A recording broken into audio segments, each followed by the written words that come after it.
Bella merah menyala hari ni. Sebab apa? Bella dekat Kelantan. Nono sampai Kelantan hampa. Ni hampa tengok Bella kat mana? Tada! Nampak dah kat sini. Ni tepi jalan. Ni nampak muka Bella. Dia tulis Bella Park seketui-seketui. Dekat Pekalan Cepa. Nampak tu? Tada! Inilah HQ Bella dekat Kelantan. Jom masuk, Bella nak tunjuk. Ni sebenarnya Bella punya showroom tau. Tapi sekarang sebab kita punya barang banyak sangat-sangat, so melimpah-limpah dengan produk-produk yang baru sampai. InsyaAllah nak dekat raya nanti hampa boleh mai dah nak shopping barang-barang Bella kat sini. Lo ni tak boleh lagi, kena tutup sat, barang banyak sangat. Barang untuk leader tau. Depa beli kita punya produk ni. Untuk sini pun ada lagi barang-barang untuk leader. Depa borong banyak-banyak kan. Kita dekat tingkat atas. Ni dekat tempat depa duk bungkus barang, depa duk buat kerja. Jom masuk. Hampa tengok punya belambok kotak-kotak ni sebab nak hantar perfume pun semua ke orang. Ui, kali ni raya depa gila dengan perfume hampa weh. Laku yang amat-amat. Yang ni JNT ambil dah tadi. JNT ambil dah, tapi duk banyak macam ni lagi. Allahu Akbar. Hari kadang ke-5 ke 6,000 parcel hampa. Alhamdulillah. Lakulah hampa weh ni. Perfume lelaki. Yang baukal ni Allah wangi sangat-sangat. Laku yang amat-amat. Ni Bella duk packing ni.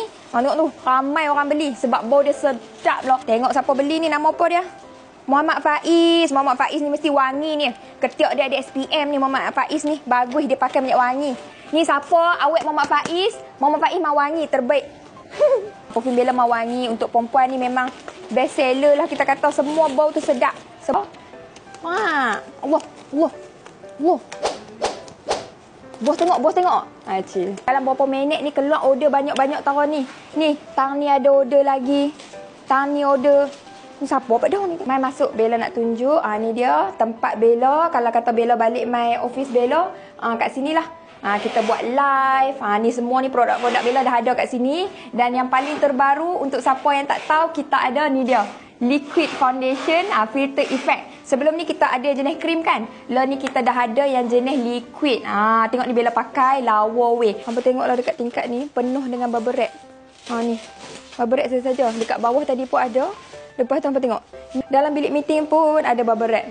Ni beli siap-siap ni. Sebentar raya nanti banyak nak kena wrap. Kita nak buat sesi bergambar dengan staf-staf kita sebentar bulan Ramadan ini. Tak duk ada kes topo tau ni. Ayo cepat ambil. Betul dah tinggal. Dapat mak pergi kijau. Okey, ni Bella dekat tempat production. Depa tengah packing perfume. Ikut My Lady hampa. So lah ni Bella tengah pilih packaging untuk kita insya-Allah ke depan mana tahu kita nak buat eyeliner insya-Allah. Bella berkenan gila tengok packaging ni. Tengok. Cantik. Ni kalau Bella mungkin Bella akan tukar color macam rose pink macam tu. Yang ni pun lawa weh. Tengok. Cantik. Ni pun comel sebab dia ada macam corak-corak, ada bintang-bintang bagai kat situ. Bella dah siap kerja dekat HQ.